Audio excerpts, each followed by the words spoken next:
Bismillahirrahmanirrahim. Assalamualaikum warahmatullahi wabarakatuh. Allahumma sholli wa sallim wa barik ala sayyidina Muhammad wa ala ali sayyidina Muhammad. Ada kawan kita ini nicknya Ashabul Kapi 7214. Beliau menulis di komentar begini. Testi sedikit bang, testimoni maksudnya. Beliau menyampaikan sekitar 5 tahun yang lalu keluarga punya lahan dan diajak kerjasama dengan PT untuk ditambang dan bagi hasil. Berjalan 7 bulan, tambang longsor dan merenggut nyawa 2 orang meninggal, 4 luka berat, 10 truk hancur. Saya dan pekerja ditahan Polres dan ternyata itu tambang ilegal. Dan ketika ditahan di Polres, saya baca sholawat Jibril yang gak henti-hentinya. Selang 2 hari saya dibolehkan pulang dan teman-teman saya masih ditahan. Setelah melalui proses selama 3 bulan, akhirnya tambang bisa dilanjutkan lagi. Dan Rp1.000 pun keluarga nggak ngeluarin biaya. Karena sudah ditanggung PT, padahal tidak ada perjanjian tertulis dengan saya waktu mau ditambang. Kalau satu saat terjadi musibah, ini nggak ada perjanjian apa-apa sebelumnya. Semua urusan dimudahkan waktu ada musibah itu karena saya mengamalkan surat Yasin tiap malam tiada henti 41 kali. Lanjut lagi sampai 1 minggu. Masya Allah, ini beliau mengamalkan sholawat Jibril terus menerus, lalu membaca surat Yasin sehingga urusannya menjadi mudah. Cepat dikeluarkan. Memang sih begitu ya. Di sini juga banyak dulu tambang-tambang yang nggak ilegal sama pemerintah. Mungkin izinnya yang belum ada itu ya. Di sini juga banyak dulu tambang-tambang. Sebenarnya tambang itu kan punya masyarakat ya, masih punya masyarakat sendiri. Biarin aja masyarakat nyari makan di situ ya. Cuma izinnya barangkali. Penambah nanti pemasukan daerah mesti ada. Biasanya begitu. Itu nggak apa-apa, kita sumbang aja pemasukan daerah. Kalau jangan juga pemasukan daerah 50%, itu nggak realistis. Jangan seperti itu. Namanya juga pemasukan nanti dari orang lain kan begitu ya, orang lain lagi begitu. Tapi yang ini yang ketika terjadi kecelakaan, beliau ditahan di Polres, itu alhamdulillah bisa dikeluarkan setelah 2 hari. Apa yang diamalkan membaca sholawat Jibril. Saya teringat dulu saya punya saudara sepupu. Di bawah itu ada cerita saya, abang ganteng masuk penjara. Itu sama kayak peristiwanya kayak gitu tuh. Cuma beliau akibat fitnah, sama persis dengan Nabi Yusuf begitu. Kemudian urusannya menjadi mudah, semua ditanggung PT. Beliau ini kan walaupun belumnya tidak ada perjanjian karena mungkin berkah dari membaca surat Yasin. Begini sih ya, saya membaca di suatu keterangan hadis, walaupun hadis itu bukan hadis sahih, tapi kalau untuk padoil amal nggak apa-apa. Siapa yang meletakkan surat Yasin di awal urusannya menjadi mudah. Saya juga dulu ngerasain begitu.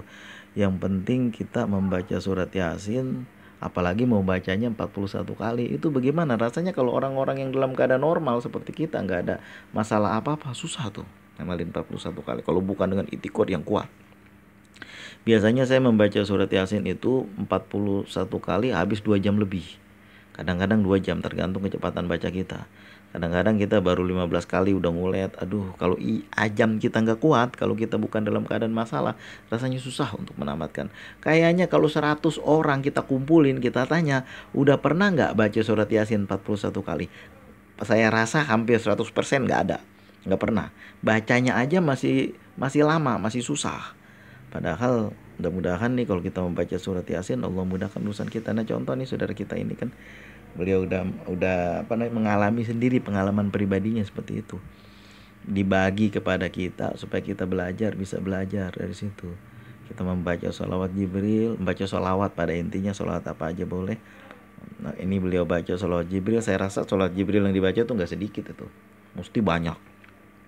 Saya aja membaca surat Jibrilnya insya Allah banyak terus menerus gitu kan, terus menerus karena surat Jibril kan ringan. Sallallahu alaihi Muhammad itu kalau kita baca 1000 kali ya belum terasa, 50.000 kali. Apalagi beliau ini kan terus menerus tanpa hitungan kapan rasanya. Namanya juga orang dalam keadaan kesulitan kan. Nah, setelah itu masih sempat juga membaca surat Yasin. Itu kelihatannya kalau hanya orang-orang yang dipilih Allah kalimat itu. Hanya orang-orang yang punya ajam kuat yang bisa begitu. Kalau enggak rasanya susah. Yang pada intinya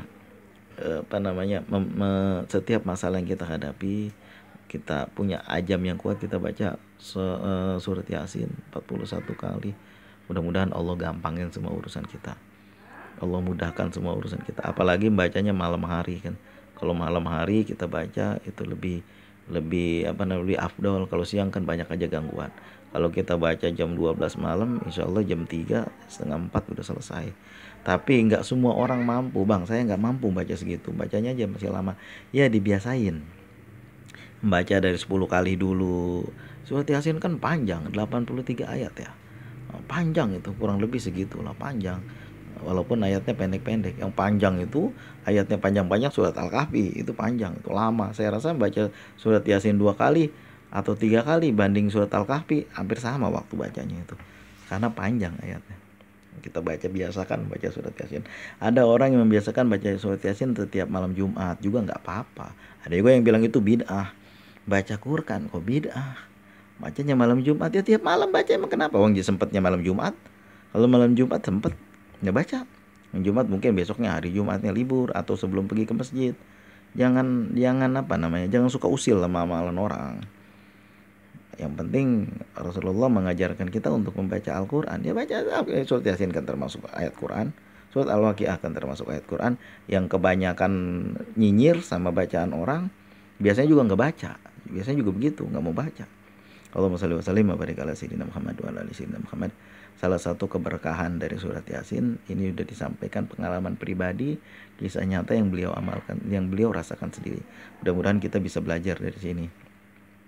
Dulu ada kan saya cerita di atas tuh, ada seorang yang bukan orang, ya kita bukan orang-orang mengerti agama banget lah, tapi dia membaca surat Yasin tuh terus menerus selama habis sholat isya sampai jam 10 jam 11 malam tiap hari dibaca, sehingga urusannya menjadi gampang.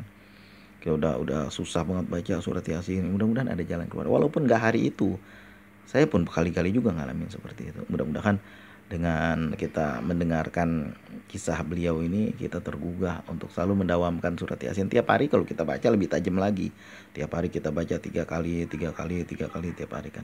Pagi sekali, malam sekali, nanti tahajud sekali, habis maghrib sekali, pagi habis subuh sekali, nanti malam sekali. Insya Allah habis maghrib, habis subuh, waktu tahajud kita baca sekali-sekali aja. Kalau kita bacanya tahunan, insya Allah setelah itu kita baca salawat, insya Allah segala urusan kita dipermudah.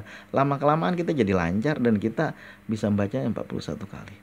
Terima kasih abang ini, saudara kita ini Ashabul Kahfi. Kayaknya orang yang dekat dengan agama nih, karena pakai istilah-istilah gini kan. Mudah-mudahan kita juga termasuk seperti beliau ini, orang-orang yang dekat kepada Allah. Karena orang yang mendekatkan diri kepada Allah, urusannya insya Allah menjadi mudah. Walaupun orang lain, itu kan kata manusia, orang ngomong apa kek, itu kan kata orang, bukan kata Allah. Itu kata orang begini, begitulah, itu kata orang, itu mah gak usah dipeduliin amat. Yang penting apa kata Allah kan, tuntunan ada dari Rasulullah, kita ikutin.